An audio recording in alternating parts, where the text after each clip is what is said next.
Welcome back to Proxy, everybody, and today we are going to be diving in to the Eldar Index in Pariah Nexus. So every time there's a big set of changes, I always aim to do a big index review to show you guys what has changed and if my opinions on any units have, differed at all from my past thoughts.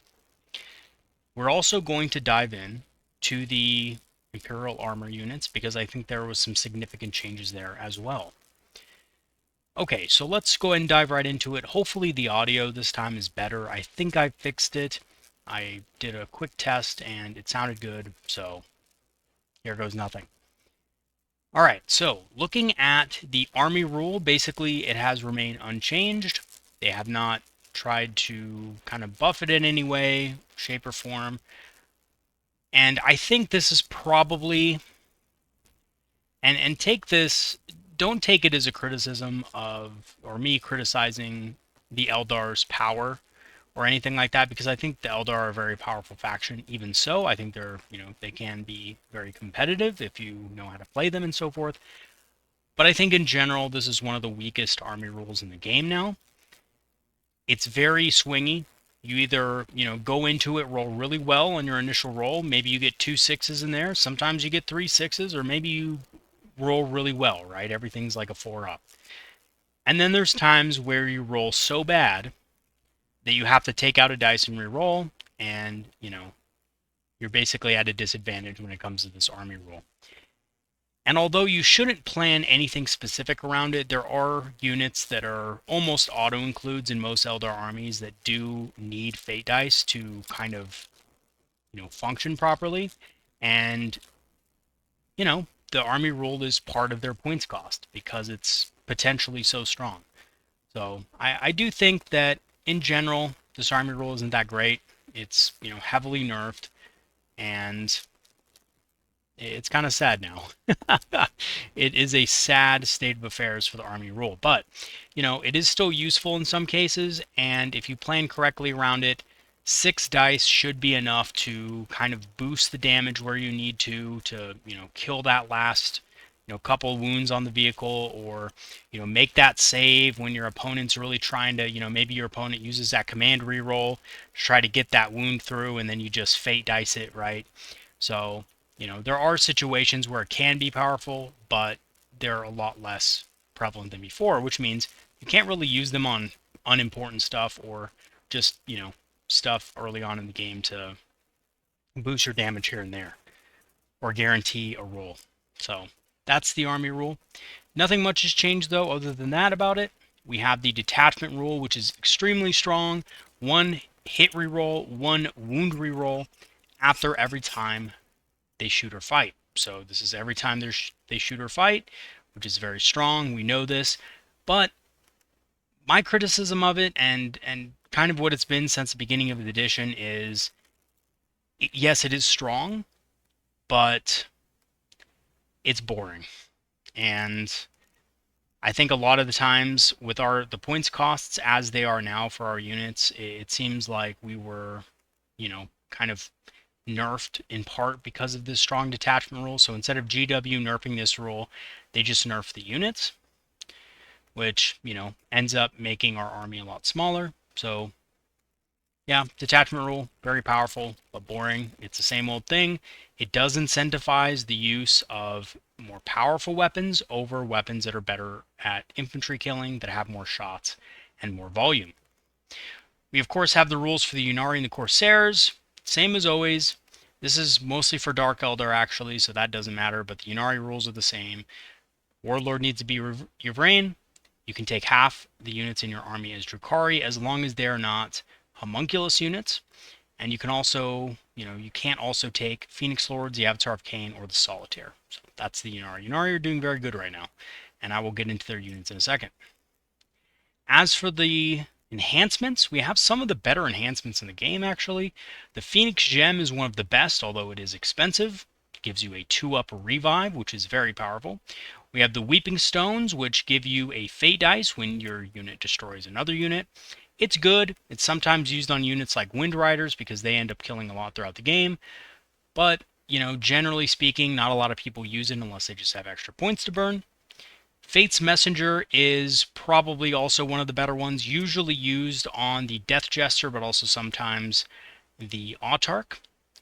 Wayleaper, of course, and basically gives you an automatic 6 on a to hit roll, wound roll, or saving throw each turn, which is very strong. And then Reader of the Runes allows you to reroll one of your fate dice in the pool. Again, not that strong. I actually think Reader of the Runes should be like 10 points. But of course, this was written way back in the beginning of the edition when we had 12 fate dice, and fate dice were way more powerful and stuff like that. So, I definitely see the Reader of the Runes being 20 points back then, but in the current state of things, I think it's pretty weak. But again, if you have nothing else to spend your points on, you might as well. So let's dive into the stratagems. We do have some of the better stratagems in the game, and that is very important even now as we are in a kind of a nerfed state, because these stratagems help us really get around a lot of the things our opponents can do to us. So Feigned Retreat is quickly becoming one of my favorite abilities just because of the fact that Heroic Intervention is also only 1 CP now.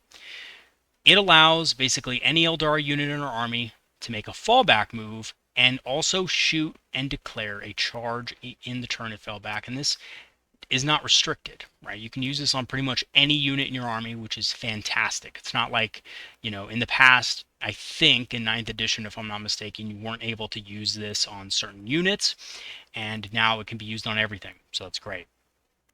Matchless Agility is an automatic 6-inch advance.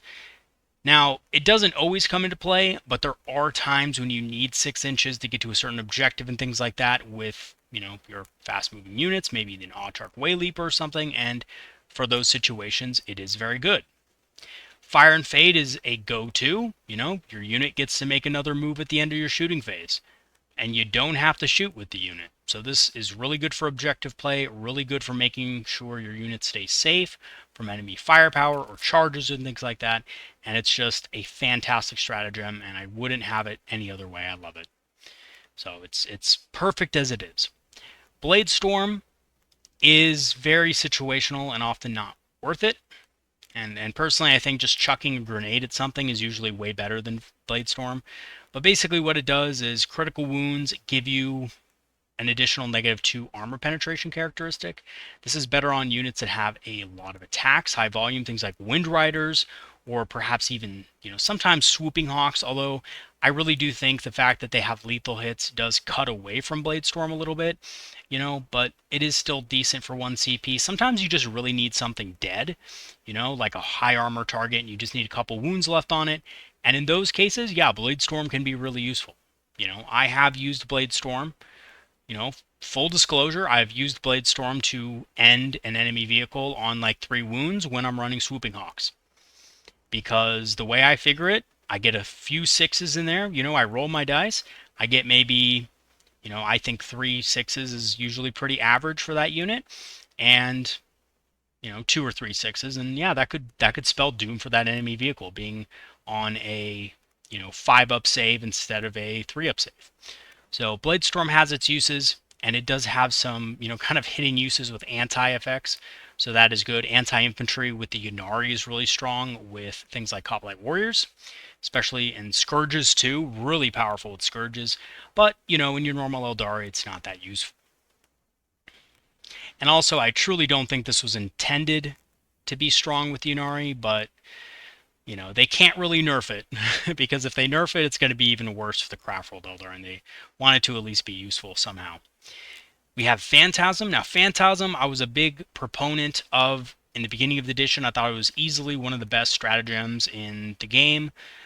Although, in my head, I wasn't thinking it was that OP, because, people were typically running armies that didn't use Phantasm, because, even back then, yes, you could Phantasm a Wraith Knight and stuff like that, but, back then you could also see the Wraith Knight, and there wasn't really much of a reason to Phantasm a Wraith Knight back in the beginning of the edition. But as the edition wore on, people started, kind of building into Wraith Guard and stuff, and it became oppressive. So they changed it. It's now only D6 movement for an infantry unit, excluding aircraft. Now, it's still good, and the reason I like Phantasm is not for infantry units in particular, technically, but characters. I really love it for keeping characters safe, especially those with a 25mm base, the Death Jester, the Solitaire, the Farseer. This way you can actually use their offensive capabilities at the same time as, keeping them safe from enemy units potentially. So I really like that ability for those units, and it's also situationally good with other infantry units in your army. Even like assault units that you need a little bit closer to the edge of the wall so that they can, block a charge or something like that. Phantasm is kind of useful for. We also have lightning fast reactions. That's a just -1 to hit, excluding wraith constructs, unfortunately, which kind of does suck, but hey, fair is fair. Wraith constructs realistically shouldn't have lightning fast reactions, being, of course, part of the dead. So, there it is. But very powerful, can be used in the shooting and assault phase, and can definitely swing things in your favor. And it's actually kept quite a few of my units alive in certain circumstances, especially when things hit on 4s. So what I've noticed is when things are hitting on 4s, you throw this on top of it, they're all of a sudden hitting on 5s. They're not doing so great anymore, right? Like, maybe guard infantry is actually a great example of this. They charge in, they have enough attacks on charge to be able to kill a unit of aspect warriors that you have, but all of a sudden you pop lightning fast reactions, and those 20 attacks, they're only going to hit about 6 times. They're only going to wound about 3 times. So you basically save most of your aspect warriors from certain death. And there has been situations where my opponent has charged something like that, a horde of trash, into aspect warriors in order to try to kill them, and it fails. And there's other situations too where lightning fast is really good. I especially like it when people are running things like, low volume amount of attacks as well, but, really powerful attacks. It really cuts down on the number of hits your opponent's going to get. So it is really good. Okay, let's dive into the units. And I'm going to kind of go through these a little bit quickly, but I will give you a full explanation on each and every one. We have a Zerman, of course, the old Assman. And Assman is less points now. He's 115, which make him slightly more viable. I think, running this guy in a Falcon with 5 Dire Avengers isn't a bad idea, if only for a Zerman himself, because of course we know Dire Avengers aren't that great. I think they're just a mid unit. They're not spectacular, but they're also not terrible. I know a lot of people think they're awful and just the worst unit in the game. They're definitely not the worst, but I think there's better uses for the points. Let's just put it that way. So yeah, a Zerman I think is pretty good with them because, free Overwatch that you can use in addition to another Overwatch means that, you're not sacrificing Overwatch on another side of the board. You can still use this afterwards, so it is pretty good. And, he gives +1 to hit to the unit, makes the Dire Avenger unit hit pretty hard. You don't have to spend points on a Wave Serpent typically because, you're going to be running them in a smaller unit with a Falcon. And, they do hit reasonably hard against infantry when overwatching and when shooting. So I do like a Zerman. And also, if you get this guy into combat, he's really good. His shooting attacks are okay. Damage to shooting attacks aren't bad. But really where he shines is close combat. He has devastating wounds, 6 attacks, hitting on 2s with strength 6, AP -3, and damage 3. He is punching Terminators, basically killing them on a 4-up because, they have their invul save, but he's ignoring most of their armor. And on top of that, if he gets a 6 to wound, it's a devastating wound. So, he's definitely pretty good. And with Epic Challenge, he can easily kill characters. So, a Zerman, I don't think he's the best Phoenix Lord, but he is pretty decent, that is for sure. We have the Autarch, normal Autarch. I think it's actually a bit of a shame that the Autarch kind of got left behind with the changes to Superlative Strategist. So, once per turn, targeting this model with a stratagem, even if you've already used that stratagem on a different unit this phase, it doesn't do anything anymore, which is really unfortunate. It just means that he's basically, that part of the ability is worthless. However, he is a cheaper version of the Autarch Wayleaper. If you just want the Path of Command for the CP, then who cares about this ability, right? You can just stick this guy in the back. He's a cheap 75-point body that you can use to gain extra command points throughout the game. And he still is, pretty fighty if units appear around him. He's just not as versatile. He's not going to be running up the board and scoring you, command insertion. He's not going to be, a lone operative, so he's not going to be hard to target. There's definite weaknesses to him, but he is cheaper. We do have the Autarch Wayleaper. Now, obviously, the Wayleaper is just absolutely a beast. It's a lone operative. He does have Deep Strike, which, I mean, who cares? But hey, it's there if you want it for whatever reason. He gives +1 to leadership and battle shock tests for friendly units within 6, which is very powerful, actually. Especially helps you retain control of objectives in your backfield. So that is good, especially against things with indirect fire that will cause multiple battle shock tests, or, cause you to take a battle shock test for taking casualties.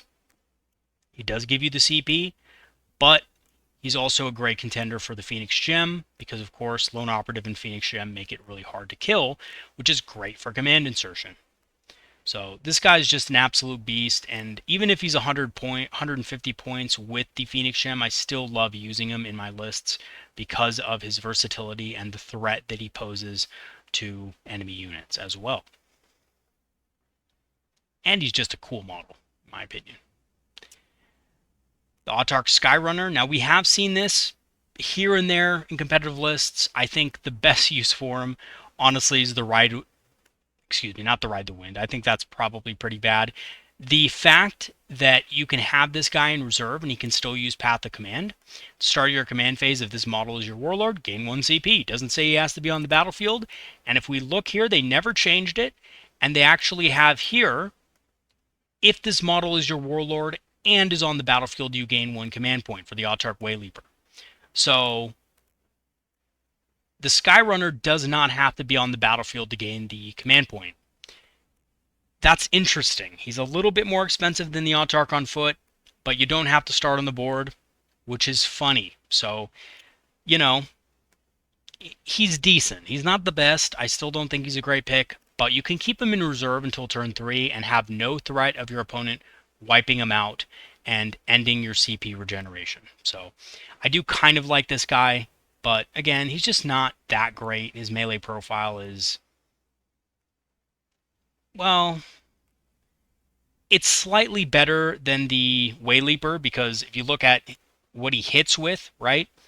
Yeah, he doesn't have strength 6, but he gets +1 to wound because of lance, and he's getting 2+ to hit instead of 3+, and he's also getting -3 AP and a small range attack. So, I mean, hey, he is a little bit better in combat, but it's probably not worth the lone operative ability and all the other good stuff that the Wayleaper can bring. Also, not being able to take Manda Blasters or Howling Banshee Mask is pretty unfortunate. Next, we come to the Avatar of Khaine. Now, the Avatar of Khaine is one of the best monsters in the game, in my opinion. He's very tough for his cost. He's fairly fast. He's only movement 10, but again, movement 10 with all of our, movement abilities like Fire and Fade, he can be very fast. He can advance up to 6 inches, and then +1 because he gets +1 to advance rolls, which is good, and charge rolls. And this applies to everything within 6 of them as well, every friendly unit, which also helps units charge in a little bit easier. 4+ invul, he halves all damage. He has an insane range attack that with Fate dice can absolutely body pretty much anything. Hits on a 2+, you can feed in a Fate dice on an Overwatch for a 6. Strength 16, AP -4, damage D6 +2, with sustained hits D3. He is just going to absolutely beast any hard target coming in within range. The Wailing Doom is also very good. 6 attacks, hitting on 2+, strength 14, AP -4, damage D6 +2 will, again, it's going to body pretty much anything that is lower than toughness 14, which is basically everything, except for the heaviest of enemy vehicles. So I'm talking like Titan level or, stuff like that. The Sweep is also very good against heavy infantry, right? If you want to kill Marines, the Sweep is decent as well. Although, truth be told, I do think the Strike is still better against Space Marines just because, Feel No Pain is out there and, different effects are out there like Armor of Contempt. So just having the AP -4 is a lot better in most cases. But yeah, Avatar of Cain, great. The only thing I would say is OC5, it seems good, but realistically, a lot of opponents can just kind of, if you're not careful with the placement of your avatar, they can just move around it and still get on the objective and get more OC on the objective. So do watch out for that.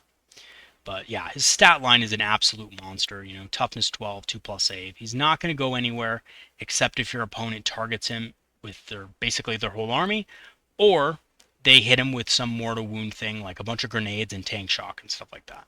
So you do have to watch out for that as well. Baharoth is pretty good despite, some people not thinking so. The reason why he's good, in my opinion, is because he makes Swooping Hawks hit really hard. Gives them +1 to hit. You're going to be running this guy with a unit of 10. Maybe you press, the button on guide and put a Farseer Skyrunner in there as well. And after you're done shooting and re-rolling, trying to get those lethal hits as much as you can, Cloud Strider allows the unit to move 6 inches afterward. So that is pretty strong.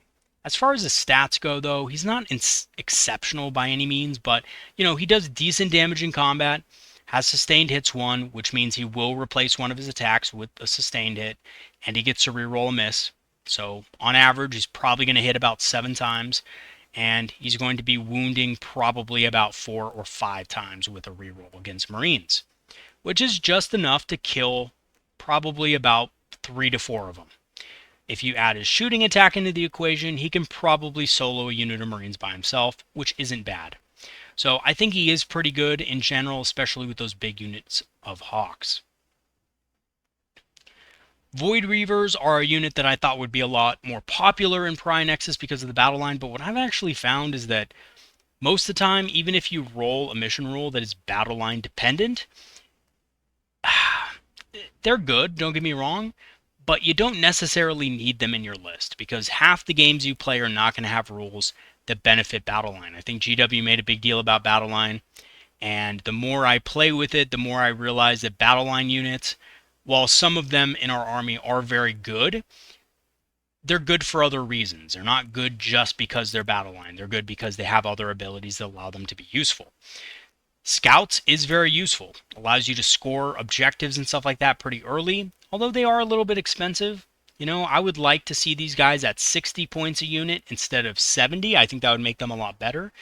And, for that cost, I think they're really in line with a lot of the other battle line units in our army. But, 70 points is a little bit steep. When you're paying, I guess it'd be 15 points more per 5 than a unit of 5 Capellite Warriors. I know you do have to buy Capellites in 10, but when you're paying that many more points, 3 extra points per model, you'd expect a lot more, firepower or a lot more damage, and they really just don't have that. They do get to reroll ones to hit, but they kind of got nerfed alongside Wind Riders in that the closest target also has to be on an objective for them to get the full rerolls to hit. So, oftentimes, at least in the beginning of the game, when you're scouting them up, the unit that you always want to target may not actually be the closest unit that you can see. So, that's not always a good thing. Okay, Corsair Void Reavers, I think they are pretty good still, but I don't think they're an auto-include by any measure. Void Scarred are probably one of the cooler units in the index, but unfortunately they're not that great as well, just because they're really expensive. They're 180 for the unit. They do hit hard. A lot of people have mentioned that with Yvrain, they hit extremely hard, and that is true, right? They do hit hard with Yvrain, but again, the problem is you're paying 180 points for them, whereas you could afford a full unit of Quins. Actually, you could afford, I think, up to 12 Quins for 180 points, which is more bodies, a better save. Quins have a 4+ invul, and Quins are more versatile and do a lot more damage into different types of units than these Void Scarred do, right? Void Scarred get lethal hits and precision, but only against one unit in your opponent's army. So, unfortunately, that's just not going to be super good into a lot of different things. Especially either after that unit is dead or that unit is repositioned. We have the Crimson Hunter. Now, the Crimson Hunter, I just want to say this. It's good. Okay, a lot of people bag on it and say it's crap, but it's actually a good tank a good flyer for 160 points. Comes with 2 bright lances and a pulse laser. That's a lot of good medium strength to high strength anti-large firepower. It's also good against units that fly. So there's a lot of units in the game right now that have fly. They're tough to take out. This thing does good damage to those units. Now, I will say this, the only downside, of course, is that, it's a flyer. So flyers are kind of hard to use, and they're very easy to kill. However, the cool thing about flyers is that they ignore obscuring terrain. So they ignore shooting through ruins. They basically draw a line of sight through ruins as if it were not, well, as if it wasn't there, but they still have to follow true line of sight. So if you have a unit of infantry on the bottom story and your Crimson Hunter can't see them, it still can't shoot them. But if you can see them, you can shoot them, which is a good buff, especially against large tanks and stuff like that in the back. So these guys are pretty good, actually. It's just, who has the extra points nowadays to fill the Crimson Hunter? But I do think Crimson Hunters are good, and I wouldn't be surprised if, we see them return in competitive play. Maybe not this month, but maybe slightly in the future. Next, we have Dark Reapers. Dark Reapers are alright. I think that they did take a hit with the indirect fire and the points nerf, but they're still pretty good against Marines. Your basic Marine without feel no pain. Another reason why Dark Reapers aren't seeing as much play is because a lot of Marine players are just spamming feel no pain like nothing else, and Dark Reapers don't really get through feel no pain that easily. So, they are a little bit worse against those targets, but they're still pretty good against them. The Tempest Launcher is still good against light infantry, things like cultists and Gretchen especially. Even if you're hitting on 4s, they're still good. And if you have a Farseer Skyrunner in your army, being able to guide a Tempest Launcher, you're still going to kill that unit of Gretchen fairly easily. So I do think Dark Reapers are still decent, but they're definitely not as cost effective as they were before. The Death Jester is still a beast. What can I say about him? He is great at killing Marines. He's great at killing characters. He's a lone operative. He is a very good model. Pure and simple. Can score you objectives because he has movement 8, is very fast. Being able to, either precision or sustained hits 3 can clear out a lot of stuff. He's good. He does a lot of work over the course of the game. So the Death Jester is still good, especially with that Fate's Messenger. Oh, and another thing. Causing battle shock tests is good, and it's better because there's some units out there that, need to be able to score on objectives, and he, I think, kind of prevents that with his ability. Correct me if I'm wrong, I've heard multiple interpretations on this, but I believe if an opponent is, using a unit to score an objective and they score at the end of your turn, if your Death Jester is able to battle shock them, and they are battle shocked, then they can't score. But again, I may be wrong on that. Because of the way the actions are worded, it seems like it could go either way. But let me know in the comment section what the official ruling on that is. Does this battle shock actually prevent objectives from being scored? Actually curious to see what the answer to that is. Okay, we have Dire Avengers. We kind of talked about them a little bit. Being able to overwatch on a 5+ or a 4+, if they're on an objective you control, is pretty good. They are cheaper than most Aspect Warriors at 70 points for 5, but their weapon, I think, lets them down a little bit in that it's only 3 attacks. It's AP -1 only, which is kind of not good. They have lethal hits, but that's about it. So I think, again, they're a decent unit. They can put some chip damage on things, but they're not going to really kill anything outright. They're more of a supporting unit that can kind of either kill a lone operative that moves into range, which, yes, there have been times where my unit of Dire Avengers is able to overwatch a lone operative target and my opponent can't move that lone operative into range or has to risk the Dire Avengers killing it. So, there are situations like that Dire Avengers can kind of shine in, but they're not going to happen super often, so a lot of you guys will kind of discount these guys. But I think they're okay. It's just there's probably better choices in the index overall. And they do have grenades as well, so do remember that. Eldrad. So let's talk about Eldrad for a little bit. I thought that Eldrad was going to be super good a couple of patches ago, a couple of, kind of rules changes ago. However, it's just people aren't playing them. The terrain is so dense, people hide their characters very well, especially competitive players. So that's why you don't see Eldrad in a lot of super competitive lists. However, in more semi-competitive games or even casual games, he's awesome. +1 to wound is good, and then of course also having extra fate dice is good, on top of being able to mind war enemy characters. He is a decent character. He's a little bit overcosted though. 110 points for him, in my opinion, is a little bit overcosted for what he does. A Farseer on foot arguably does more damage. So yeah, Eldrad's just a little bit weird to me. He doesn't have an extra wound, toughness 4, but those things don't really matter. Now I will say this. The one thing I have been considering him for is a very off-meta 3-wave Serpent, triple 10-man Fire Dragon list. And I think Fire Dragons obviously have trouble wounding without rerolls to wound, so I'm thinking of putting Eldrad in that list. But truth be told, it's a little bit of a weird list, so I just don't see Eldrad appearing in that many lists. But he's still really cool. I love his lore. He's actually the first character I ever bought when I was a kid, starting Eldar, so he does have a special place in my heart, and I do like him a lot. Next, we of course have the Falcon. The Falcon is probably the best grav tank in our entire book, hands down. Comes with a pulse laser. You can take a Bright Lance on it, which you're always pretty much going to do. Moves fast. It's not tough, but it has fire support, which means that if it shoots something, the unit that disembarks from inside can get rerolls to wound against that target. Now, it does have Deep Strike, but typically you aren't going to be using it because deep striking it is a bad idea, especially if you're using Fire Dragons or, something like striking Scorpions. You want to be able to charge and you want to be able to be in melt range. So the best use of Deep Strike is probably as a rapid ingress, but I don't really like that either too much because a good opponent can screen you out of that. And also, on top of it, it's a command point, right? So it does cost resources. Deploying it on the board doesn't cost a thing, and you get to shoot it on turn 1 potentially, and definitely on turn 2, which, with rapid ingress you may or may not be able to do depending on the board state.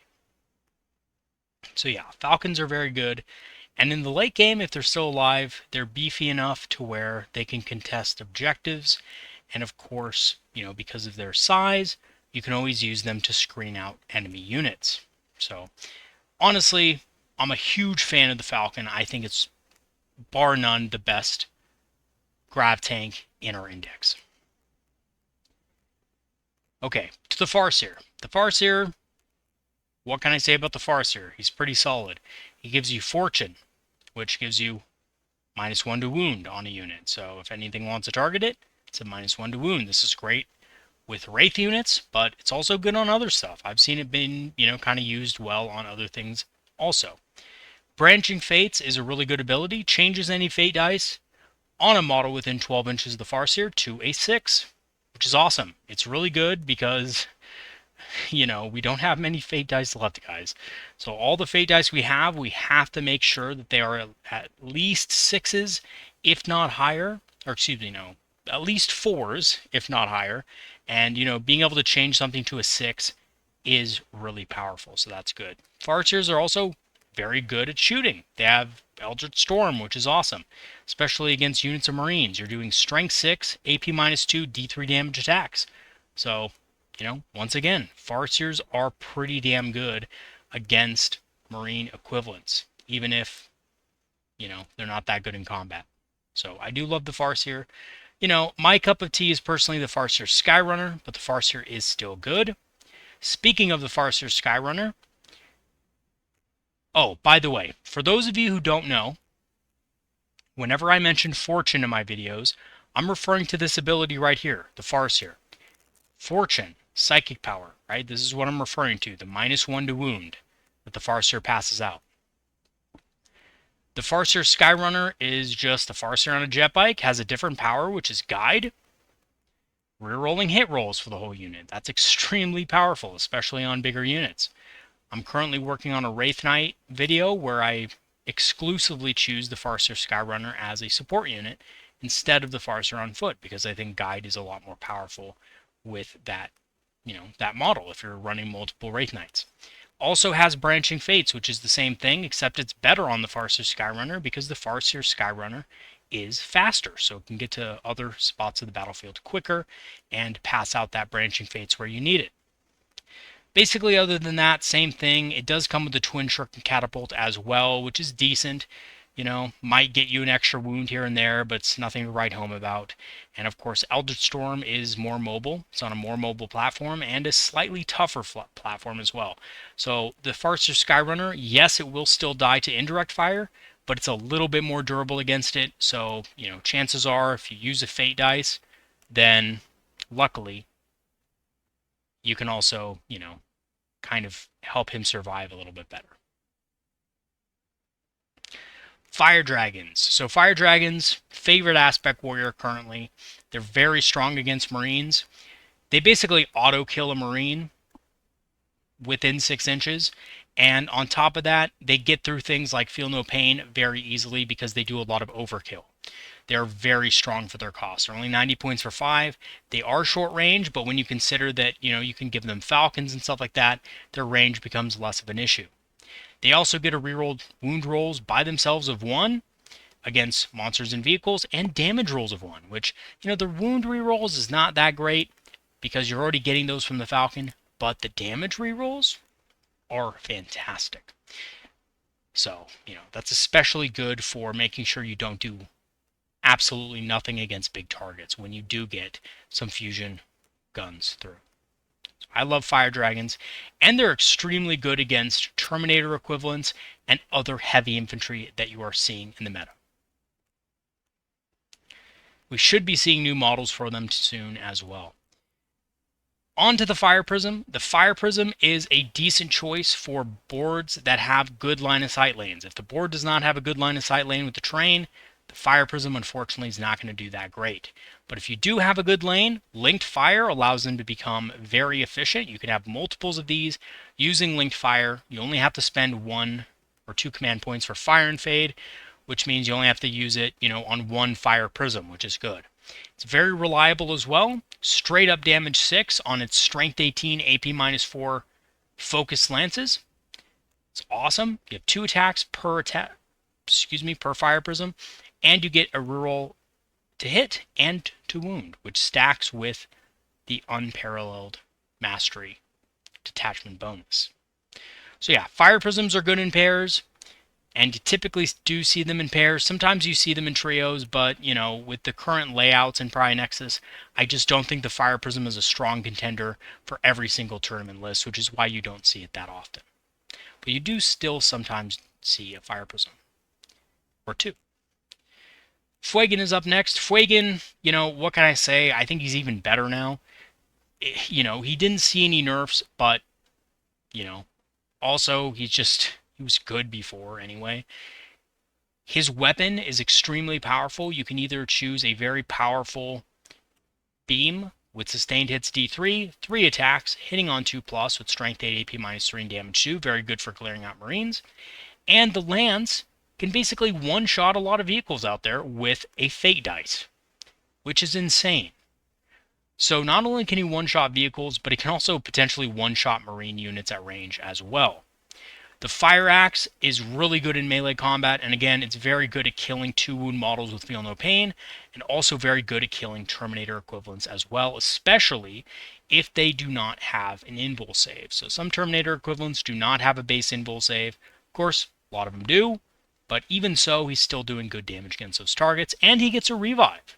So, on top of a Feel No Pain 5+, he's very tough. He's much tougher than the other Phoenix Lords, and by a wide margin. Fuegan is probably the best Phoenix Lord in the entire index, without a doubt. Guardian Defenders are good as well. Now, I do think that Storm Guardians are probably a little bit better, but Guardian Defenders are good in certain lists also. Being able to generate Fate dice on objectives is good. They're decently durable against indirect fire, especially with the nerfs that indirect fire took. They can take a heavy weapon, but other than that, they're nothing to write home about. Their combat's abysmal. Their shooting attacks aren't that great, but, realistically, they're there to generate Fate dice and screen your backfield. And that's what they do, and they do it well. And they're not that many points. They're only 100 points for the 10 Guardians and the weapon platform. Hemlock Wraith Fighter is an absolute joke. It is the worst flyer potentially in the entire game, except for those that can't even fit on the board and have to sacrifice their shooting when they come in, which is absolutely stupid. I think GW really needs to get their shit together when it comes to flyers. If you can buy the model, it should be usable. That's my point, right? It doesn't have to be the most competitive thing out there, but you should be able to use the model. The Hemlock Wraith Fighter is almost unusable. It has very low range on its weapons. They hit on 4s. They're very hard to hit with. It's very swingy.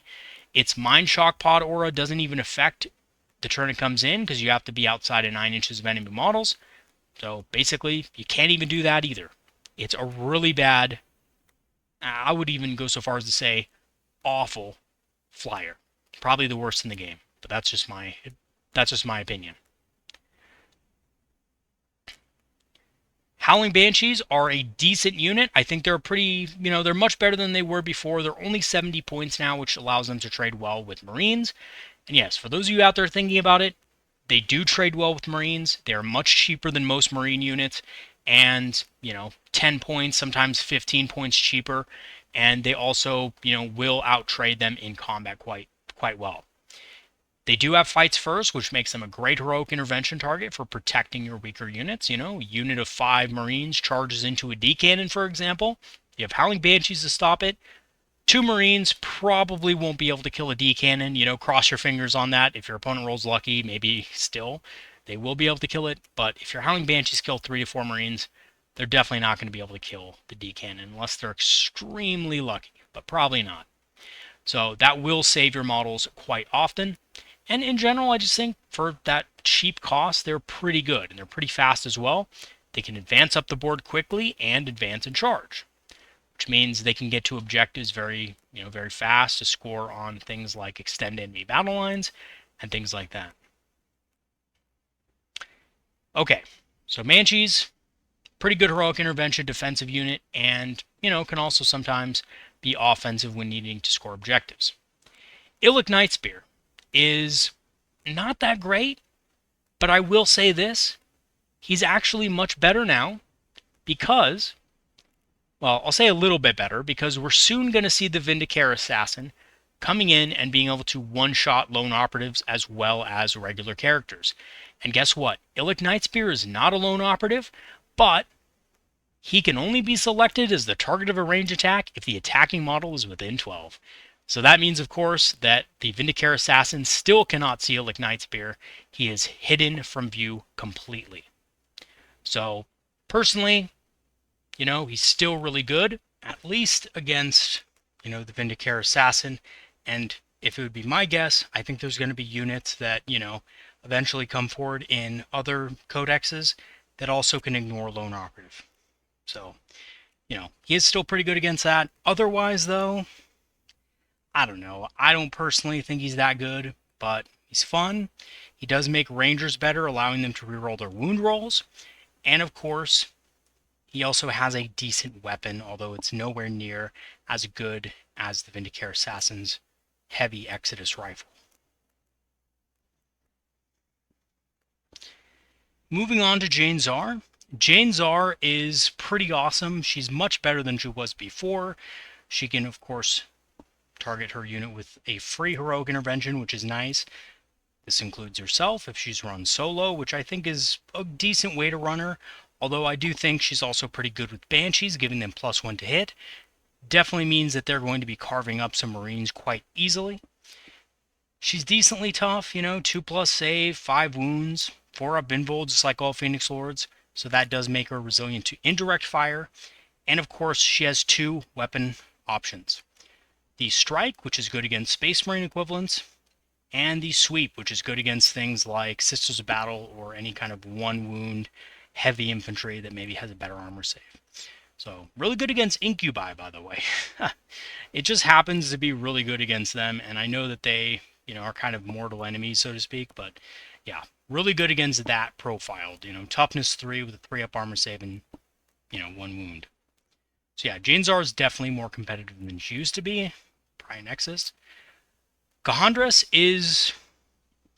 he was good before at 100 points, but people didn't really play him a whole lot because, you know, it wasn't as much of a melee meta.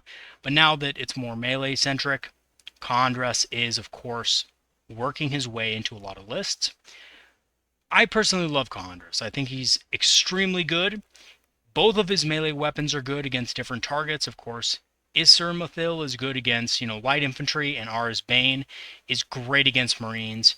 And, with sustained hits 2 that procs on, sustained hits 1 that procs on a 4-up when he charges, he's an absolute murder machine. He's also pretty good into tougher targets as well, like vehicles and monsters, because his devastating wounds proc on vehicles and monsters. So he can deal with those targets better as well. And of course, he makes his striking scorpions better with +1 to hit. So Cahandras is definitely a beast in Pariah Nexus, for sure. Malgan Raw, well, I don't think he's that good, personally. I know people stand by him and stuff like that, but I just don't think his damage profile is that great. He does have Norse cover. He does have devastating wounds. But unfortunately, you kind of have to stick him with Dark Reapers. Dark Reapers, while good, here's what it boils down to, I think. And it's hard to put into words, but I think it just boils down to he's not effective for his cost. If he was cheaper, if he was 90 points, I think he would be much better. But he's 115. He's way too expensive for what he does. And, when is he ever going to use his melee profile unless an opponent charges your unit of Dark Reapers, right? So I think, yeah, can you run Malgan Raw and do well with them? Absolutely. He still has a damage profile. He still has a lot of attacks. But is he going to be really good in every single game you play against, most enemies at most opponents out there? Probably not. I think his Harvester of Souls is interesting with Dark Reapers, that he gives them +1 to hit, although that doesn't matter anymore with the indirect fire. But his Face of Death ability is only usable against units that are below half strength. So that is a little bit situational, and I think just in general, especially when playing Eldar, you're not going to be going against a lot of units that are half strength. So they're either going to be fully dead, or they're going to be barely touched. And that's kind of just how it is playing the Eldar. But anyway. So yeah, Malgan Raw, just not my favorite Phoenix Lord. I think he needs to be either much cheaper, or his Face of Death ability just needs to be against any target. Okay, Night Spinner. Night Spinner is surprisingly okay in Pariah Nexus. It's really good at stopping melee units, but it is really expensive. I think that's what holds it back in a lot of lists from appearing. One Night Spinner might be arguable to have in a list to stop that, big Death Star melee unit from reaching your lines, but basically in every other case, you're not going to be wanting to take a Night Spinner. And there's going to be some matchups where it's just absolutely useless. So not a lot of players are willing to spend 210 points for that. And again, it does slow enemies down. -2 to movement, -2 to advance rolls, and -2 to charges is pretty effective against those types of units. But, other than that, its damage isn't anything to write home about. It might kill 2 or 3 Marines. If you're lucky, if you roll good on your attacks. If you don't roll good on your attacks, it'll probably just kill 1 Marine. It's just not doing a lot of damage in general. And, it's really expensive for what it does. In my opinion, you might as well go with the Falcon, get a lot more firepower, and you're still able to move, block, and stuff like that. So, I would rely on those type of units more than the Night Spinner for preventing charges. Prince Riel, nothing much to say about this guy. He's basically the same as he's always been. He does add 1 objective control to models in his unit, but, again, when are you going to throw out a unit of Storm Guardians or Corsairs onto an objective in the middle of the field and expect them to live long enough for the OC to actually matter, right? So in this case, just don't think Hero of Iandin really makes a lot of sense. Now, if he could join Wraith Guard units, it would absolutely make sense to have that ability, but he can't. So, in my opinion, pretty useless ability. Don't know who wrote him, but whoever wrote him really hates him. Prince of Corsairs is a fun ability, allows you to redeploy 3 units, but you can't choose after you find out who goes first or second.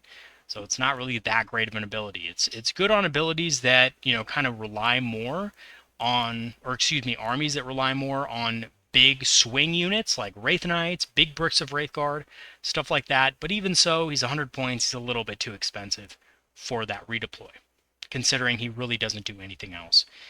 He is decent in combat, but he's worse than the other combat options that you have in the army, so that's why he's really just not seeing that much. Rangers. Of course, Rangers are a very powerful unit. Infiltrate, stealth.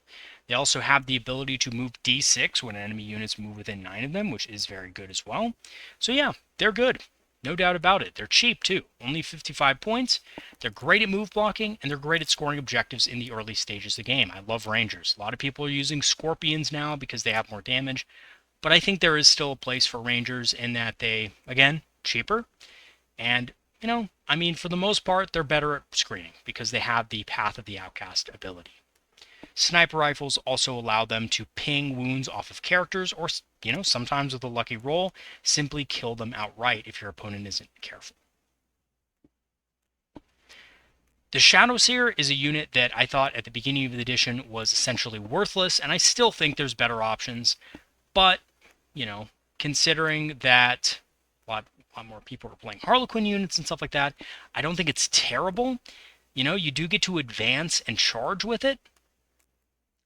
And, you know, you get to reroll that advance roll, but, you know, I still don't think it's that good, honestly. And I don't think, even though, you know, you see the weapon profile of the Shadowseer, it's decent, you know, strength 5, AP -1, damage D3. I just think, in general, you're going to get more mileage out of a Troop Master than a Shadowseer 9 out of 10 times. So, yeah, I still don't like the Shadowseer.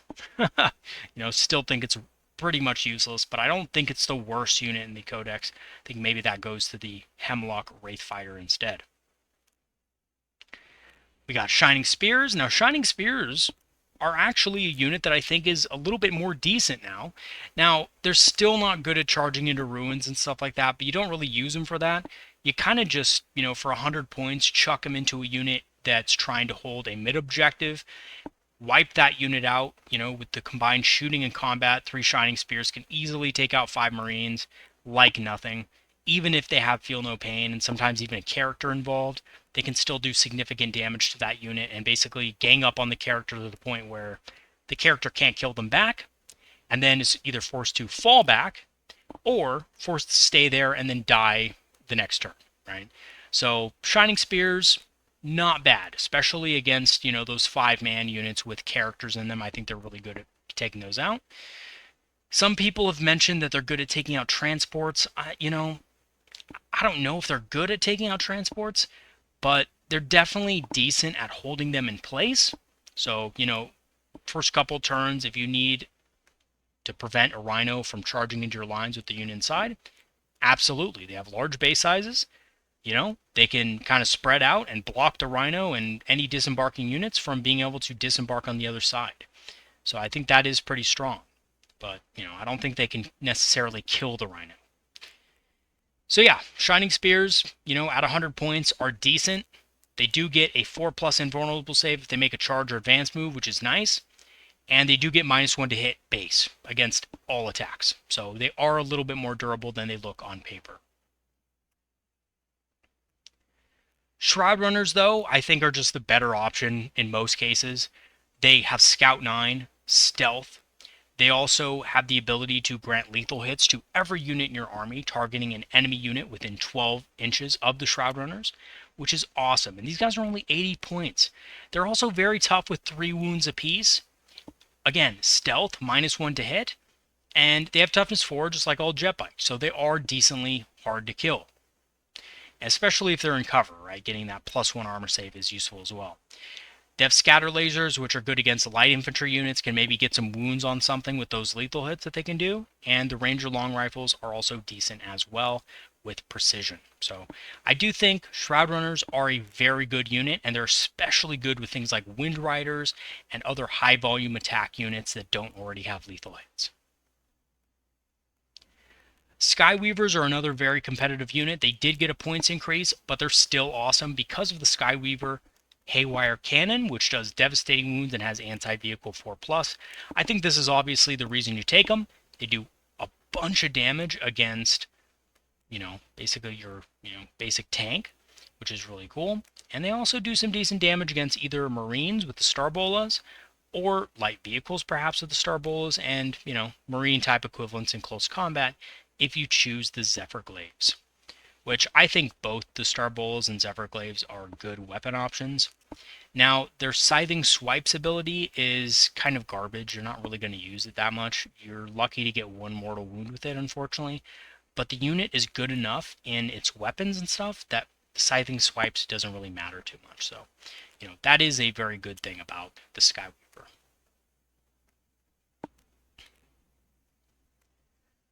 Alrighty, so we're going on to the Solitaire. Now, the Solitaire is probably the best lone operative we have access to outside of the Autarch Wayleaper in our index currently. It has a 3+ invulnerable save, it has 9 attacks, hitting on 2+, strength 6, AP -2, and damage 2. It has fights first, which is excellent, especially when using heroic intervention.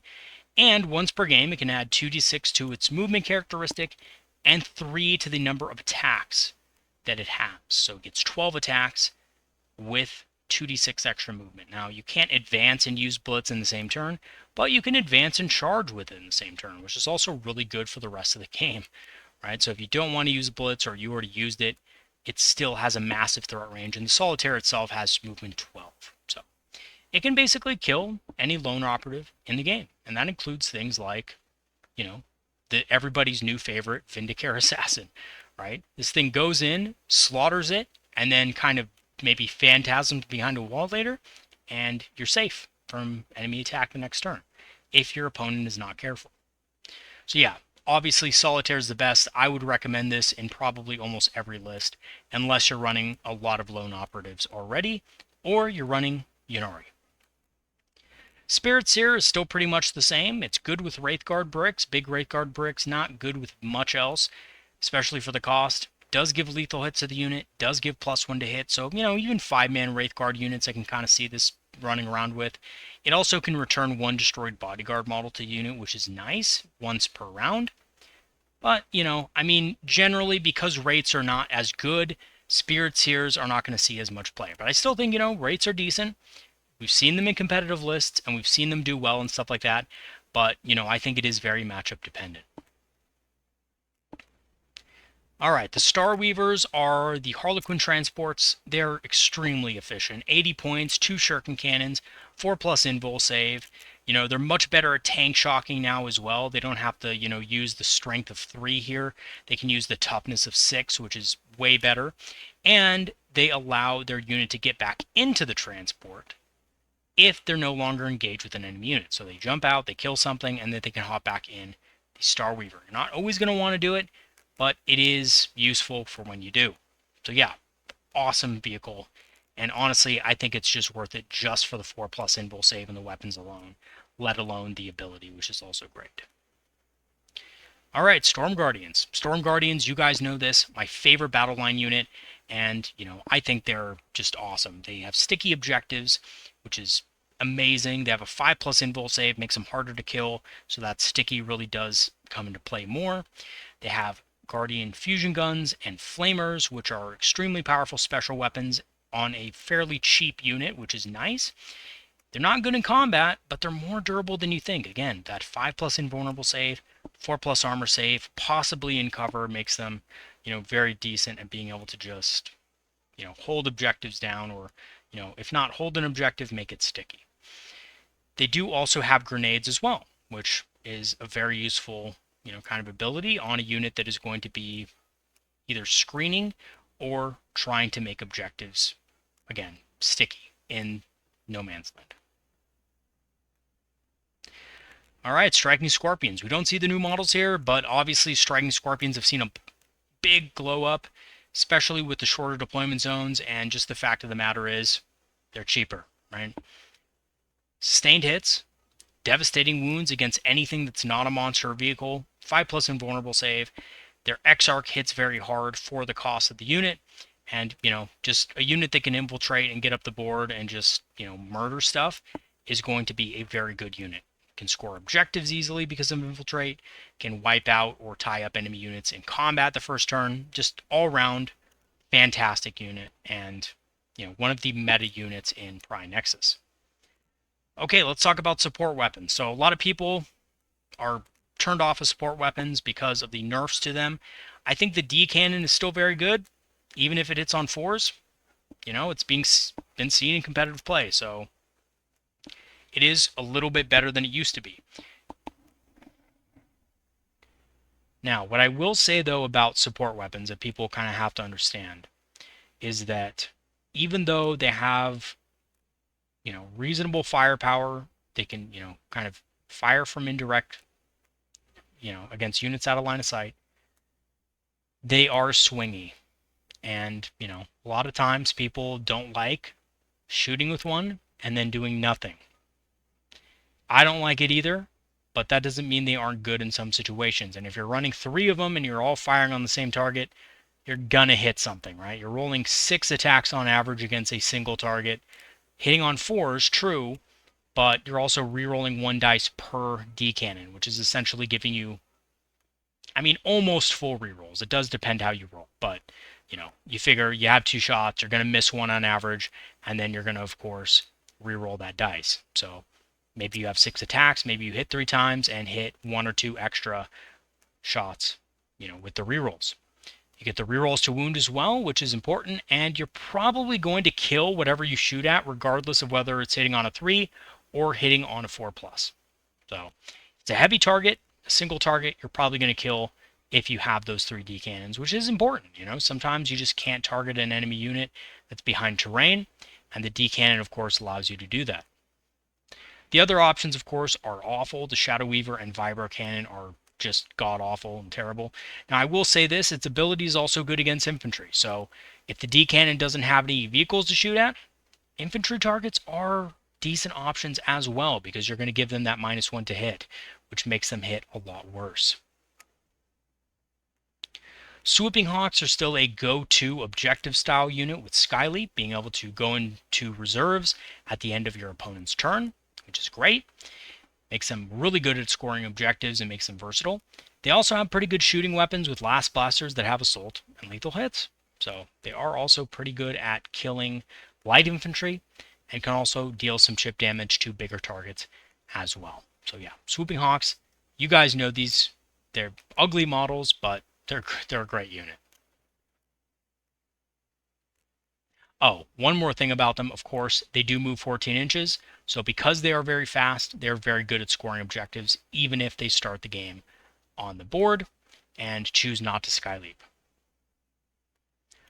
Oh, and then we come to the Vizark. So the Vizark is, of course, amazing against Marines. It basically kills any type of Marine opponent or equivalent that you come across. 5 attacks, weapon skill 2+, strength 5, AP -4, damage 2, especially in a Harlequin unit, which is giving +1 to wound on charge. And the fact that he has sustained hits 2 means that he's hitting like an absolute truck most of the time. And I have to tell you guys, I've used the Vizark in big Quinn units and small Quinn units alike, and he easily makes up his points with the ability to fight first. So that is the Way of the Blade. While he is leading a unit, that unit has the fights first ability, which is insane. So I really do like that ability. I think it's one of the best in the entire game for a melee unit to have. We have the Yinkarn, of course. Now the Yinkarn, very powerful unit. It can still teleport once per turn, but only during your turn, and only if you destroy an enemy unit. So, it does require a little bit more than it did before, but it is still a powerful ability. The Yinkarn halves all damage. It's extremely tough. Toughness 10 with, possibly Fortune, 2-up save, and 4+ invul. Its attacks are all at AP -4, so it makes very powerful attacks, even with the sweep against heavy infantry. And lastly, it does have a pretty good shooting attack with Torrent, Psychic, and ignores cover. So being able to ignore cover is pretty damn good with strength 7, AP -1, and damage D3. Plus, its attacks are very good as well, and this is a good Overwatch target, just because it does have Torrent. It is able to kill Marines pretty easily. We have the Troop, and the Troop, of course, is a great unit. Again, is it good by itself for 75 points? Probably not that good, but with characters, this unit becomes absolutely amazing, especially with stratagem support. So they have grenades. You can have a troop master for dev wounds. You get +1 to wound on charge. They have a 4+ invul save. They have, fusion pistols, which are very good at killing Marines and other tough things. And, neurodisruptors aren't that great, but they're better than shuriken pistols in my opinion. And, just the troop itself, I think, is a great package for the cost when you consider putting in things like the Troop Master and Yvrain and, of course, the Vizarch. I think they become exceptionally good. Oh, and by the way, guys, they have a ton of attacks. If you look at their Harlequin special weapon, that's 4 attacks base, it's strength 4, AP -1, and you're getting +1 to the wound roll. So you're going to force a lot of armor saves on enemy units. Speaking of, you got the Troop Master here. Now, the Troop Master is good because he gives devastating wounds, but you can also give him a fusion pistol and the Troop Master's Blade, which is really good. It's basically a better power sword.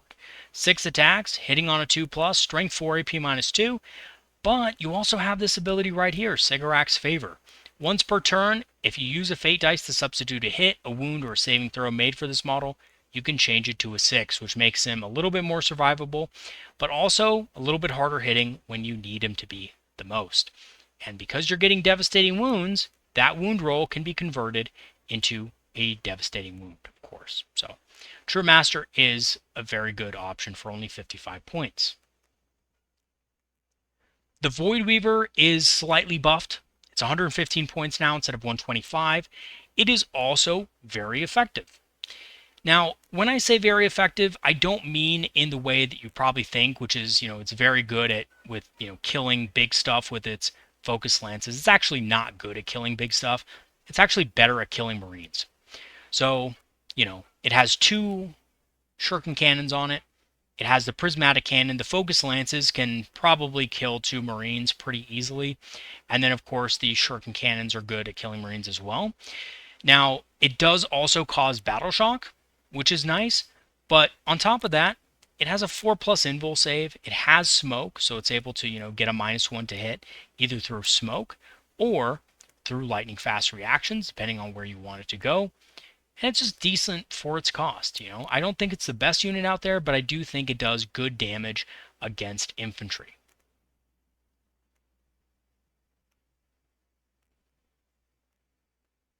Next up is the Viper. So the Viper is also a good model, recently got a points decrease.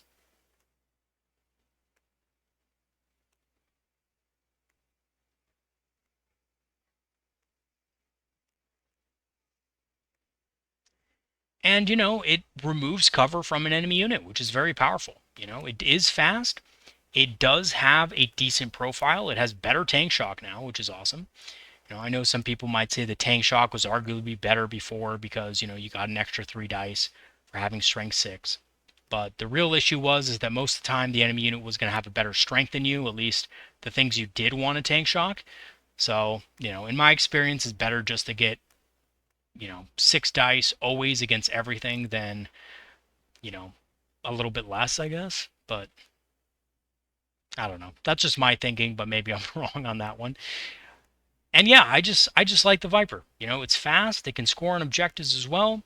Has a bright lance, so it's good at targeting tanks and stuff like that when it needs to, tanks and monsters. And in general, it's just a pretty good platform for 75 points. The Warwalker is still good. Scouts 9. Power Field means that it is harder to wound, so a lot of, less, I guess, things like bolters and stuff like that are still going to wound it on 6s. Even things as high as, strength 7 are going to have a hard time wounding this thing. It does also come with a 4-up invul, which makes it a little bit tougher, more tough than it was even before. Unfortunately, it's a little expensive. It's 110 points, which make it more expensive than its other competitors. But it does have a bit more toughness. And it's also, by the way, better tank shock now. It used to only get 5 dice. Now it gets 7 dice with tank shock. So it is good at that as well, which is pretty awesome too. And also just being able to carry 2 bright lances on anything is already pretty good. All right, we got the Warlock Skyrunner. Now, the Warlock Skyrunner is really good joining a big unit of Wind Riders. Either gives them stealth or ignores cover, which are both amazing. It does also come with a pretty good flamer. You know, it's not the best flamer in the world because it doesn't ignore cover, which is kind of stupid in my opinion, but, you know, it is decent. Strength 5, AP -1, damage 1. If an enemy is close, it can overwatch. Singing Spear is okay, you know, but you mainly take this guy for the abilities. You know, having ignores cover on the unit is good, and it actually does make the Flamer ignore cover. So, you know, not all Destructors ignore cover, but the Warlock Skyrunner's Destructor definitely can, if you have Reveal activated. Also, you know, as a character, it's not bad. It can kind of fly around, do objectives and stuff if the Wind Riders happen to die for whatever reason. We have a Warlock on foot. Now, I think the Warlock on foot is a little bit better than it was before, especially with things like Storm Guardians and Guardians. We're seeing a lot of combat armies out there. Being able to auto-advance 6 inches without using a Fate dice or a Stratagem is very effective. And also being able to -2 from charge distances can oftentimes mean that opponents can't deep strike and charge you in the same turn, which is really powerful as well. Now, the Warlock is a little bit too expensive, in my opinion, for the stat line and other, you know, kind of weapons that it has. It's 45 points, but it's still pretty effective for these abilities, especially in this meta. I do think it should probably be about 10 points cheaper.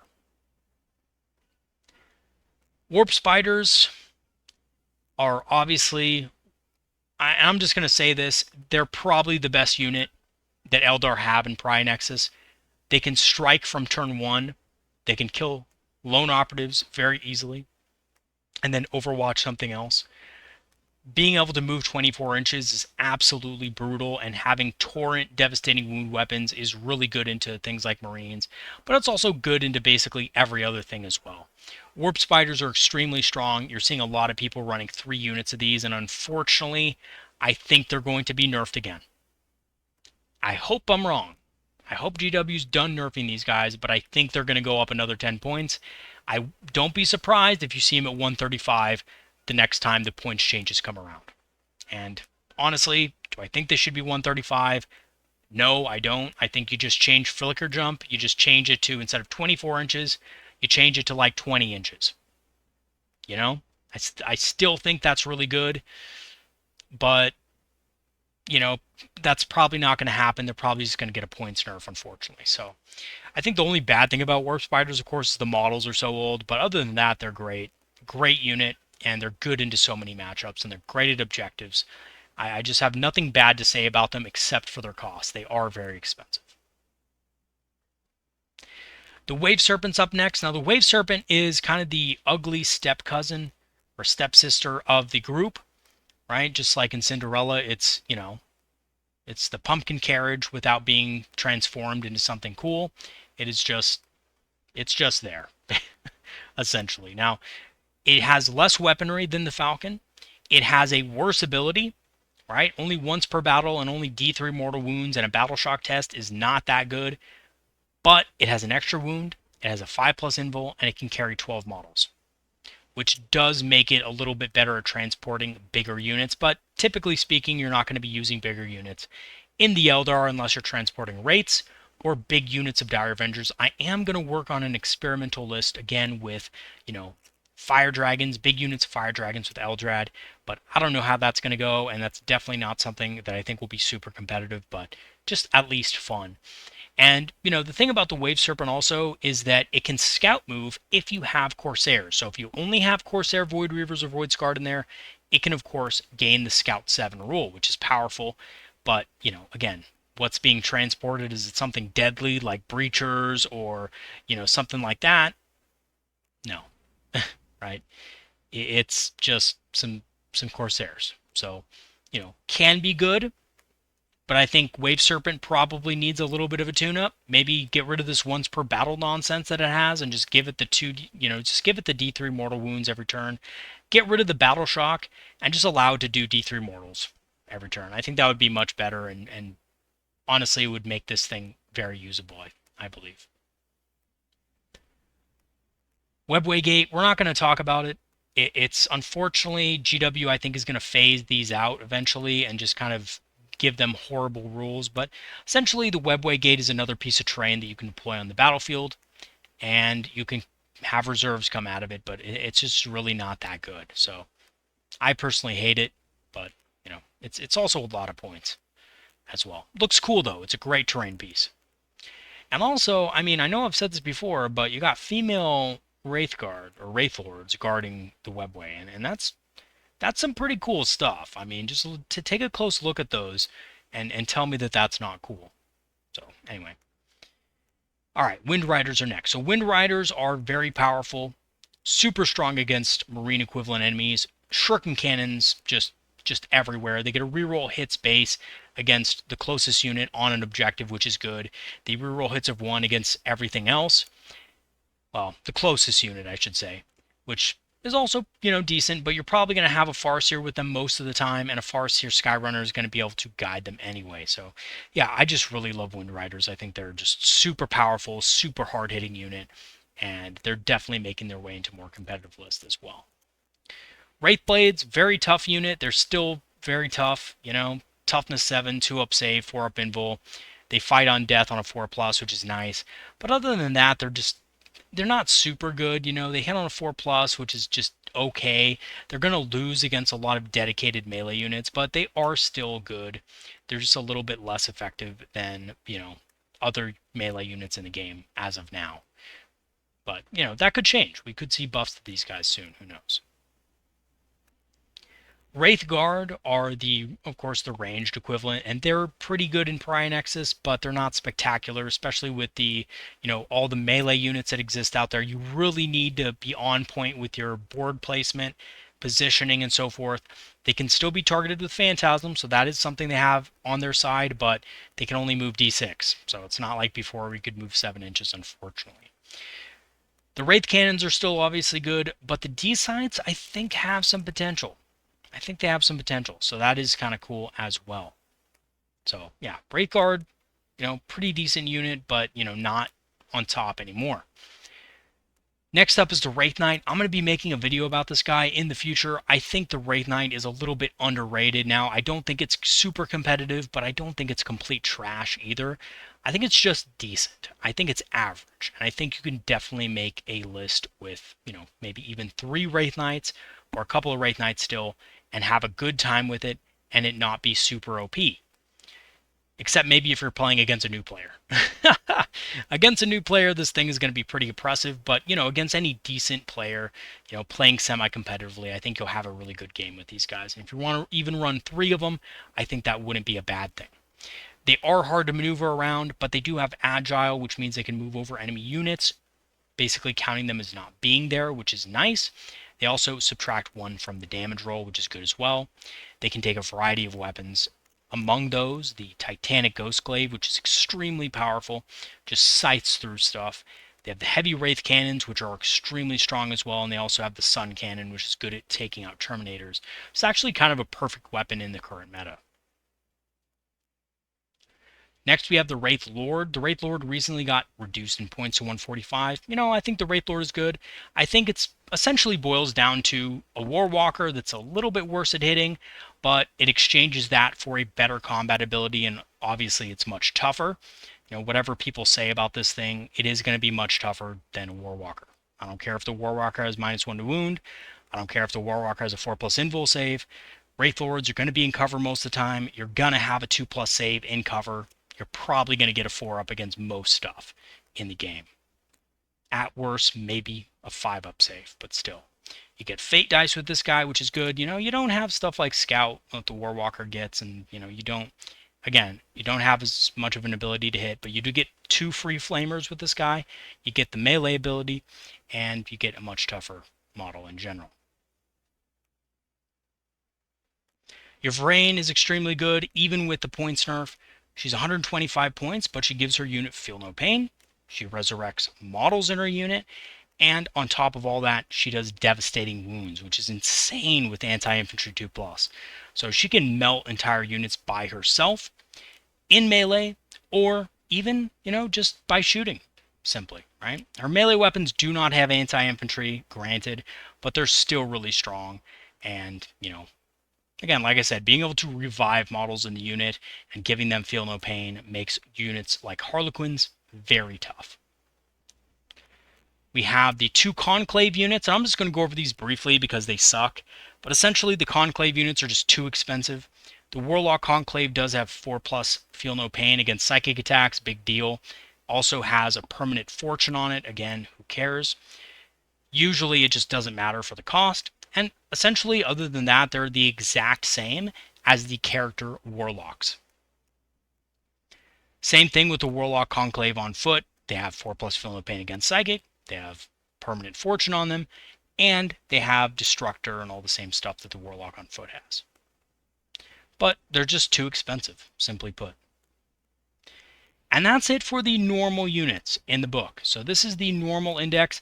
And overall, I think we still have a pretty strong index. I know we've seen points nerfs a lot, but I still think we're in a pretty solid place as far as our unit diversity and the power of our aspect warriors, especially things that can go into falcons.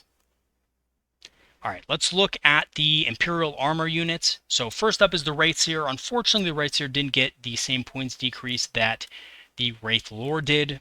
And in general, I think the wraiths here is just worse in most matchups. Having psychic torrent weapons that don't have Norse cover is not good. Having an ability that causes a battle shock test, it sucks. It's not great. The D cannon is nerfed on this guy. It's just not as good as, an actual D cannon. A 5+ invulnerable save is rarely going to help you except against really high AP stuff. And even then, it's just probably only going to be better in combat. So yeah, in general, I just think the Wraiths here is a worse Wraith Lord. But it's cool. And, probably will go to Legend soon, but you can always proxy it as a Wraith Lord. So, there is that. We have the Revenant Titan. You're not going to play this in normal games typically, but it is pretty good. I have to say, the Revenant Titan is, interesting. Let's just put it that way. It's very fast, does a lot of damage. You're just probably not going to use it in regular games. I do have a video kind of talking about the Revenant Titan and how to kind of put it into a list, one of my earlier videos. If you want to check out more detailed version of a more detailed description of it, you can check that out. But the highlights here is that it has toughness 13, really good with fortune, really good with guide. So if you really want to run this thing, you're going to have to just go all in on it and give it all the buffs. But if you're able to do that, yeah, it can absolutely wreck things. Phantom Titan is, I think, 2,100 points. You're never going to be able to field it in a regular game of 40k, except in bigger games. But it's toughness 14, so even better with fortune and guide, right? 55 wounds on this thing. I mean, man, it is just going to be an absolute truck to deal with in a big game. If you're playing a 3,000 point game and you have one of these bad boys, you can do some serious work with it. But it is pretty tough to use because it's massive, and it's hard to move around with. Okay. Cobra is a super heavy tank. The Cobra is pretty good, has the D-Ripped ability, which can, deal mortal wounds to other units within 3. Very good against units that like to huddle their units together, but other than that, I don't think it's that great. I think the Scorpion is actually the much better super heavy tank, but it's pretty decent, does good damage and stuff like that. It's D-Impaler, has some good strength. It's basically a better version of a D cannon, but damage 4 base instead of damage D6 plus 2, and still pretty good. Devastating wounds, blast, doesn't have indirect fire though, so you do have to worry about that. And in general, I think pretty tough. Toughness 11 is pretty good for an Eldar tank, and then a 5+ invul is pretty decent as well. The Scorpion, in my opinion, is the better version of this. If you look at the twin Scorpion Pulsar, it's putting out 6 attacks at 18 strength, AP minus 3 and damage 5, which is really good. I just don't know if it's worth the cost of 2 or 3 fire prisms, right? So it is a little bit cheaper than 2 or 3 fire prisms, but at the same time, it's not that much better. So it's good. I know there's people who play with the Scorpion in games and they use, guide on it and fortune on it and make it really hard to deal with. And, being able to proc Deadly Demise on a 4+ is good, but, it's still just a 4+, guys. It may go off, it may not. That's up to the luck of the dice. right? And, you know, very hard to hide. Even if it's tougher, it's still hard to hide. And, you know, it does have some disadvantages. So, like, you can't overwatch with it, for example, because it has Titanic. All right, the Nightwing is a worse version of the Crimson Hunter. Weirdly enough, it's still better than the, you know, the Hemlock. It's the Hemlock is so bad. I mean, the Nightwing that is much worse than the Crimson Hunter is still better than the Hemlock. But, you know, it's a cool model. I think if you have it, definitely use it. Just proxy it as a Crimson Hunter. But, you know, still better than the Hemlock. It has a twin link bright lance, a twin shuriken cannon, and that's basically it. You get +1 to hit against fly units. I just think they didn't want to actually have this thing be used. Now, it does have hover, so that is kind of cool, but again, you're spending a lot of points for something that, you know, doesn't even really get to fly. Yeah, it gets to start on the board, but who cares when you only have one twin-linked Bright Lance? It's just not very good. Warp Hunter is probably one of the most disappointing grab tanks in the game. Its deflail is absolutely terrible. You know, it's just awful, guys. D3 attacks only, doesn't have indirect fire, has blast and devastating wounds, strength 4, AP -4, and damage 3 is just not that great. The torrent weapon is even worse because it only has D3 attacks. Just and then on top of that, its ability is just a battle shock test. So really just not that great. It is cheap, but it's not good. You'd rather have a Falcon. The Lynx was good. Speaking of different tanks, the Lynx was good until they basically changed it so that now its base can't fit through ruins anymore. So just this big tank that's really hard to fit through spots on the board, and it's a little bit harder to use now. So unfortunately, the Lynx is not going to be a contender for really competitive play, but it's still decent. You know, it does a lot of damage when it advances. It can get up the board quick, but I wouldn't expect to see this, you know, in the future either. I just think it's probably going to be a dead model because they're going to move it to Legends. Same thing with the Hornet. I think the Hornet's awesome. You know, toughness 7, wounds 8, isn't bad. It has 2 bright lances. It moves over enemy units, except if they're monsters or vehicles, and does mortal wounds to it. You roll 6d6 for each 4+, suffers 1 mortal wound, which is really good. You know, and 2 bright lances. That's nothing to laugh at. So I think the Hornet is really good, but unfortunately, it suffers from the same thing as the rest of these Legends units are going to suffer from. They're going to go into Legends pretty soon. Shadow Specters. Now, Shadow Specters are more expensive now, but I think they're still good. You know, being able to move 6 inches after shooting is always going to be a good ability. They do have stealth. They do have deep strike. You know, they do have decent weapons. I think obviously the focused blast is not, or the focused rifle blast is not going to be as good in most situations, just because of the fact that there's cover everywhere. You know, you're giving Marines a 4+ save. They're going to, you know, probably pass about half of them. You know, you're probably going to kill about 2 Marines on average with these guys when they shoot, and you're probably going to kill a decent number of light infantry if you shoot these guys. If you ignore and cover, it's awesome. If you have Shroud Runners for support, it's awesome.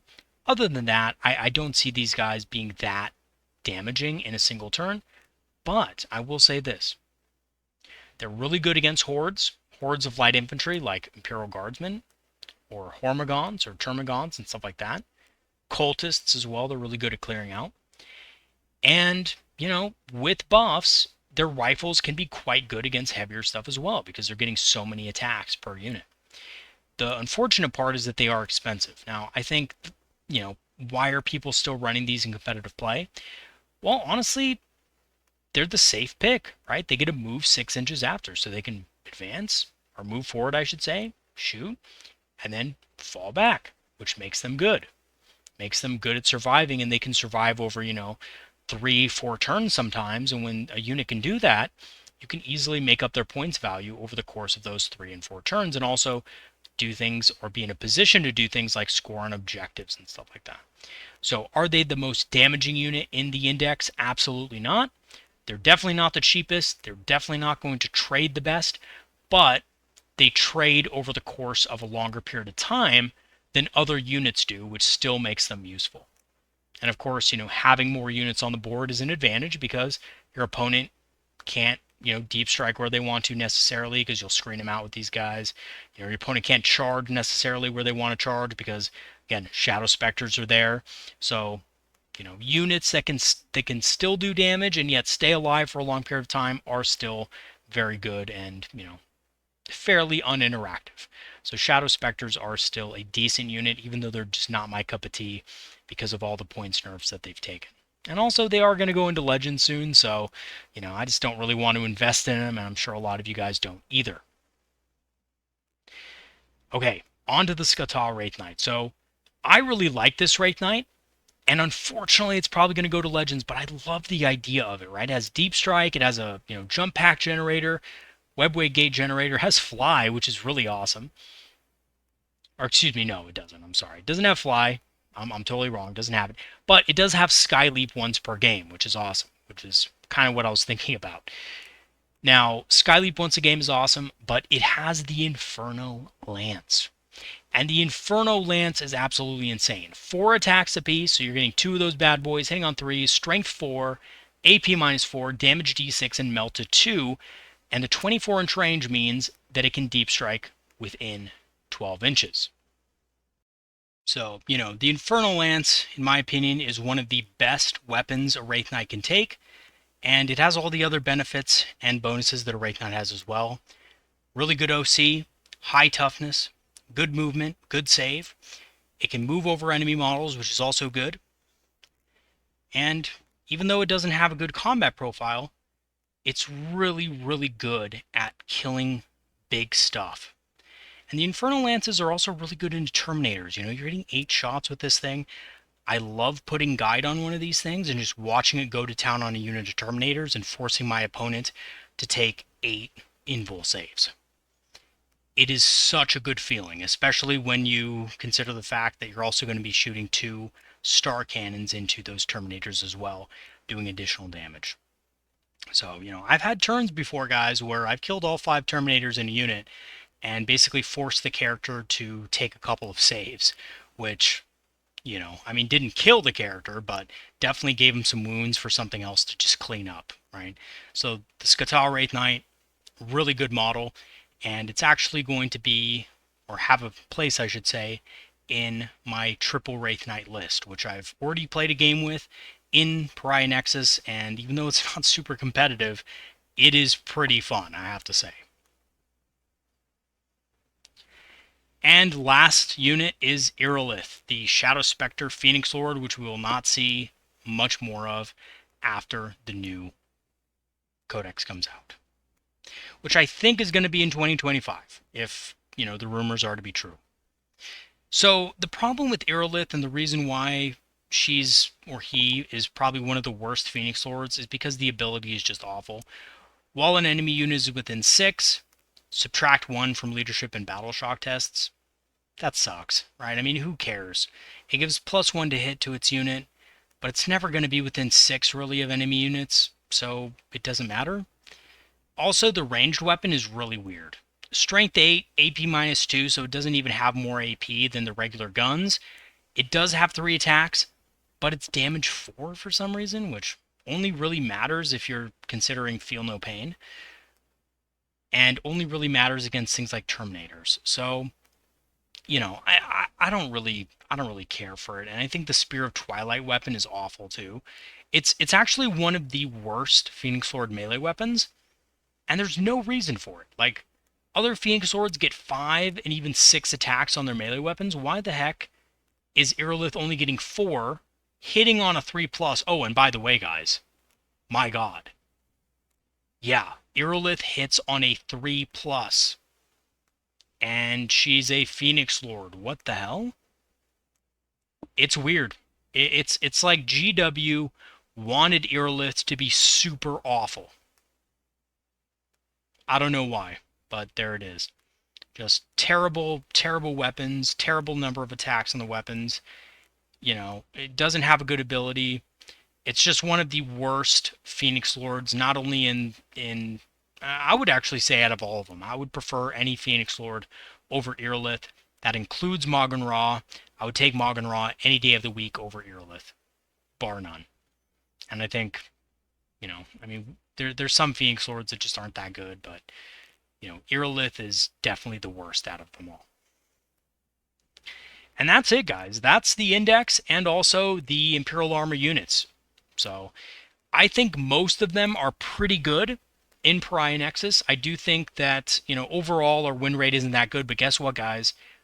We've had a good week this week with Eldar victories. More people are playing Eldar, starting to play them more again, and our win rate's going up a little bit, which is good. I think we should still probably see some buffs, but we're also going to see nerfs to, again, expect a nerf to Warp Spiders. That's all I'm going to say. Unfortunately, I think that's the case. I don't think they should be nerfed further. I think they've been punished enough for being good. I think if GW wants them to be, different, they should change the rules instead of just increasing the points on them all the time, right? So, maybe again, make their ability, instead of moving 24 inches, maybe move 20 inches, or maybe move 22 inches, just a little bit less, and you could keep them the same cost, or maybe even decrease their cost accordingly. People are still going to use Warp Spiders. That's the truth. Even if they get nerfed to 135, they're still going to be taken. You're just going to be able to take less stuff, and that kind of sucks. And I will address this right now. I think there's a lot of nerf fatigue in the Eldar community, which I don't think is fair. I think that we didn't ask for a super overpowered codex in the beginning of the edition, but we got it anyway. And we were both ostracized in competitive settings, and we were ostracized in casual settings. And I think that really made it hard for a lot of people to actually want to play Eldar or continue playing Eldar. And then we just saw nerf after nerf after nerf. And, are Eldar still competitive? Absolutely. Because, we are a high skill cap faction that good players will always find success with. And that's the truth. But it's harder to get into a faction when, or at least continue playing a faction for you guys who started maybe in 9th edition or 8th, or 8th, or whenever you guys started, that just continually gets hit with nerfs all the time, and then on top of that has the stigma of being super OP. So, hey, I've lived through it. I've lived through it my whole life. Ever since I started playing Eldar, people say, oh, Eldar are cheesy, Eldar OP. They're the army of cheese. They're the army that, no one likes to play against. I've been through it all. I enjoy playing Eldar. I wouldn't worry about what other people say, but I do understand the fatigue of, continually, every time there's a balance change, oh, more nerfs, now we have to adapt again, right? Now, what I will say, though, is that I'm hoping that there are some good changes to some of the units that we have in our army. Like I'm really hoping for Warlocks to get cheaper. I'm foreseeing a Warp Spider nerf, but Warlocks need to be cheaper. If GW looks at another unit, it needs to be Warlocks. And maybe the Wraith Knight again. Make that 490. I don't know why it's 510 now at this point. Make it 490 again, just for fun. It might not be competitive, but who cares? It's fair. And I think they should do that to a lot of the different units in the Eldar book. I mean, there's several units that need to be cheaper. Like, let me find another unit that I was thinking about the other day that needs to be cheaper for sure. Oh yeah, Shining Spears. They're too many points still. They need to be like 90 points. I think at 90 points they'd be, close to being competitive. Even though some people might disagree with that. Prince Riel needs to be cheaper. Night Spinner, it got nerfed. It needs to be cheaper again. Magan Ra needs to be cheaper. Illic needs to be cheaper, in my opinion. Hemlock Wraith Fighter needs to be removed. No, I'm just kidding. Hemlock Wraith Fighter needs to be removed from the game. No. Needs to be cheaper, right? Or just better.